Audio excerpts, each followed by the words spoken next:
Hello, today we're going to be talking about pressure in Guilty Gear Strive by comparing it to one of my favorite characters in all of fighting games, Sergei Dragunov from Tekken 7. Dragunov is a pressure monster. He wants to get in and reset you and mix you up by keeping guessing and on your toes at all times. Dragunov's signature move is this running punch, referred to as Russian Assault, or more commonly known as While Running 2. As you can see, this move is +6, which is pretty crazy, giving him all sorts of frame trap options afterwards, and really putting the opponent on the back foot. Once Dragunov lands one of these attacks, he has a couple options. You can either go for a frame trap, with moves like that. He can try and mix you up by going low, or throwing. Or, which takes a little bit of skill to do, he can reset and chain these while running twos together to reset the situation. One really important thing to note is that if the opponent does jab in between successful running twos, well, if I could get the dummy to do it. Try again here. It will interrupt your successive running twos, so if they choose to mash, those resets don't work. You can probably already see the guessing game that's starting to emerge here once Dragunov lands a while running 2. He has options between, frame trapping them and stopping the jab. He can reset the situation and push you really close to the wall, and you really don't want to have your back to the wall in Tekken. Or, of course, he can go low. Dragunov's best low is this down 2. It's pretty fast, homing, unseeable, but it doesn't do a ton of damage. So theoretically, if the opponent never contests Dragunov after they block a while running 2, he can just loop this move again and again, pushing them to the wall, and they'll never get a turn. It essentially forces them to have to do something, forces them to take a risk. But this might sound pretty familiar to something in Strive. Soul Far Slash. This move is, of course, plus on block, but does not frame trap into itself. So if you decide to mash at any point during this, if he just keeps doing them together, you'll get out. But of course, the Soul can at any moment, instead of just spamming Far Slashes, do a frame trap with his 5H, and you get counter hit. And if Soul counter hits you with 5H, you die. Sorry, I don't know any good Soul combos.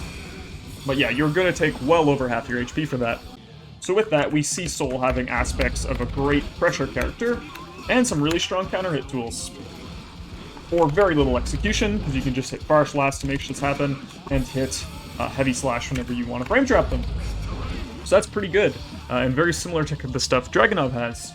So let's switch gears and go back and look at Dragunov again. So one thing I didn't really mention about the Dragunov one while running 2, especially chaining them up close, is that it's hard to do. It is very easy, and you'll even see the best Dragunov in the world, JDCR, drop this in tournament and get either this, which is -8, so your turn, well, it has a follow-up, -8 and -7, so your turn is completely over. Or sometimes you get this, -12, which is completely and utterly punishable. So you're getting hit if you drop this technique and you get this by accident, you're getting hit. You're going to lose health, and it's going to be their turn, and they're going to mix you. So in order to do what Soul does for hitting one button, Dragunov has to have a pretty damn good execution for the exact same situation that's in Strive. You might be thinking to yourself, okay, well, so what that it's hard, sometimes moves are dropped, but FGC players, they love to hone, so no matter how hard something is to do, there'll be someone who, gets good enough at it to be consistent. And so yeah, and that's totally fair. Most strong players can do this move really consistently. But here's the catch. And that catch is, Dragunov has probably the worst counter hit game out of any character in Tekken 7. So even if they're blocking your while running 2, counter hit things you're going to get on them aren't that strong. You'll often see you get like a counter hit this, that's 43 damage in Oki, not that great compared to other members of the casket, which I'll show you in a bit. Maybe you'll get this, which once again, 43 damage and Oki. And something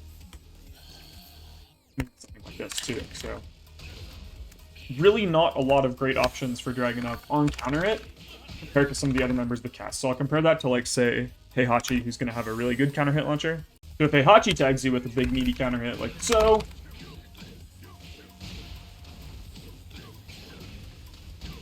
you're losing half your life bar, much more similar to Soul. But now the catch is, while Heihachi also has pretty good pressure and outstanding counter hit game, it is not as good as Dragunov's. He trades off that pressure game for his amazing counter hit game. And so you'll see that Dragunov's wall running 2, or instant wall running 2, so that's when you do it up close, is kind of like his signature special technique. This is a technique that separates the good Dragunovs from the great Dragunovs, and at a high level is absolutely essential to play the character. It's almost like his anime special ability, being able to do this. This is just so good, but it does take skill. It's not going to come free, and it's really powerful once you've mastered it. And even though the situation post wall running 2 is really good, you're +6, you can trap them with all sorts of stuff. Because your counter hit game isn't really that great, the opponent has less risk to contest these wall running 2s.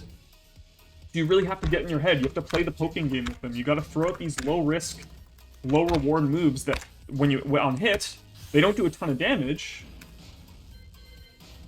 but they extend your turn. So if I hit something like this, I'm +2. Hit this, I'm +7. That means I get to go again. I get to try another mix. I can go low then and mix things up. Maybe then I do a running 2, and then that's when they start to get hit by your counter hit running 2s. And that's kind of the backbone of Dragunov's pressure game, is just really making you sweat. But it's all supplemented by the execution of the player. There's a really high execution ceiling for this character. So going back to Strive, well, the initial example I used was with Soul Bad Guy. Any character can really run this reset pressure game off of their close slash, so while this will become very predictable, I could do this forever, and eventually they will have to contest this. This is not really that reactable. And also in Strive, there's less options to deal with this. You can only really mash, backdash. You can mash, you can backdash, you can maybe use something with RC, you get cheeky, you can jump, but it's not like Tekken where you have all these low commit options like sidestepping, ducking, free and backdashing. And then when they do decide to mash, if you frame trap them and you get the counter hit, once again, no matter who you're playing, you're going to do big explosive damage.